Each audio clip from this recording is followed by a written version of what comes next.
శ్రీకాంత్, ఇక్కడ కాశీలో ఏ పండుగ జరుపుకున్నా కూడా ఒక ఆటలాగా జరుపుతూ ఉంటారు కదా. శివుడితో వీళ్ళందరూ కలిసి ఆడుతున్నట్టుగా చేస్తూ ఉంటారు. ఏమిటి ఆ విశేషం చెప్పు. ఇక్కడ కాశీలో పుట్టిన ప్రతి ఒక్కడు కూడా, అంటే క్రిమి కీటకాదులతో ఆరంభమయ్యి మనుష్య పర్యంతము ఏ జీవి అయితే మనకి ఇక్కడ కాశీలో పుడతారో గురువుగారు, వాళ్ళందరూ కూడా రుద్రగణాలతో సమానం అన్నమాట. అంటే రుద్రగణం అనగా భూతగణము, శివుడితో పాటు ఎల్లప్పుడూ తిరిగే భూతగణము రుద్రగణము, ఆ రుద్రగణంతో సమానము. అలాగే మనకు కైలాస మానస సరోవరంలో ఎవరైతే పుడతారో అక్కడ పుట్టిన ప్రతి ఒక్కడు కూడా యక్షులతో సమానము. అందువలన ఇక్కడ కాశీలో పుట్టి పెరిగిన ప్రతి ఒక్క జీవి కూడా రుద్రగణం అవడంతో ఇక్కడ అందరూ కూడా శివుణ్ణి తన స్నేహితుడని కొందరు, తన తండ్రి అని కొందరు, తన ఆరాధ్యుడని కొందరు అలా భావించుకొని ఇక్కడ ప్రతి ఒక్క పండగ, అది హోలీ కానివ్వండి లేదా ఈ దేవ దీపావళి కానివ్వండి, ఎటువంటి పండగైనా సరే ఇక్కడ దేవుడితో కూడా జరుపుకుంటారు. అది ఇక్కడ ప్రాసెస్. అందుకని ఇక్కడ పుట్టిన ప్రతి ఒక్క రుద్రగణము శివుడితో సమానం. అందువలన శివుడితో సమానం ఉండడంతో ఈ రుద్రగణాలందరూ కూడా శివమయం. ఆ శివమయం ఉండడంతో ఏంటి అంటే కాశీలో ఏ పండగ కూడా దేవుడితో జరుపుకోనిది అన్నట్టు ఏది ఉండదు. ఇప్పుడు హోలీ వచ్చిందంటే ఇక్కడ మన కాశీలో రంగభరి ఏకాదశి అని అందరూ వినుంటారు.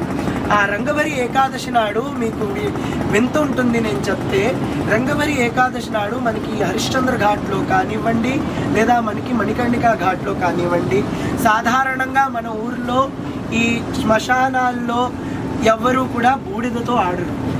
ఇది ఒక్క కాశీకే చెందింది. ఈ కాశీలో ఆ శ్మశాన బూడిదతో రంగభరి ఏకాదశి రోజు అందరూ కూడా హోలీ ఆడతారు. దాని తర్వాత దేవుడితో కూడా ఆ గులాలు అనే ఒక రంగు పౌడర్ ఇక్కడ దొరుకుతుంది. ఆ గులాల్ వేస్తారు, మళ్ళీ తను కూడా రాస్తారు, దేవుడిని కూడా రాస్తారు. అలా ఒక హర్షోల్లాసంగా చేస్తారు. అదొక విషయం. ఇప్పుడు దేవదీపాలు వచ్చేసరికి ఏంటంటే, మీకు ప్రతి ఒక్క చోట మనం ఆంధ్రాదులు వెళ్ళినా లేకపోతే కాశీ దాటి ఉజ్జయిన్ వెళ్ళినా లేకపోతే విఘ్నేశ్వరం వెళ్ళినా ఎప్పుడు వెళ్ళినా సరే మనకి సూర్యాస్తమానం అయ్యాక ఎక్కడ కూడా శ్మశానాల్లో ఎటువంటి శవాల్ని కాల్చారు. ఇక్కడ 24 గంటలు శవాల్ని కాలుస్తారు. ఇంకో విశేషం దేవదీపావళి దగ్గర వచ్చేసరికి ఏంటంటే, అసలు ఈ దృశ్యం మనకి చాలా తక్కువ దొరుకుతుంది.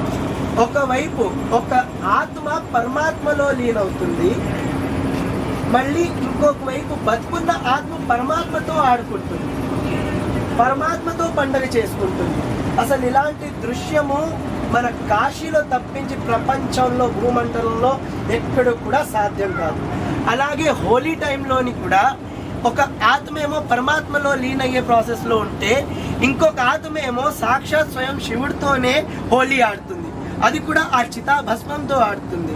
ఎందుకు అంటే రుద్రగణము. రుద్రగణం అన్నాక అందరూ శివుడితో సమానము.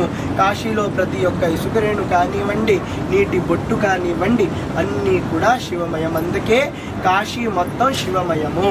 అందుకే కాశ్యాం హి కాశతే కాశీ, కాశీ సర్వప్రకాశిత అని మన కాశీఖండంలో కానివ్వండి, పురాణాల్లో కానివ్వండి వివరణగా చెప్పి ఉన్నారు.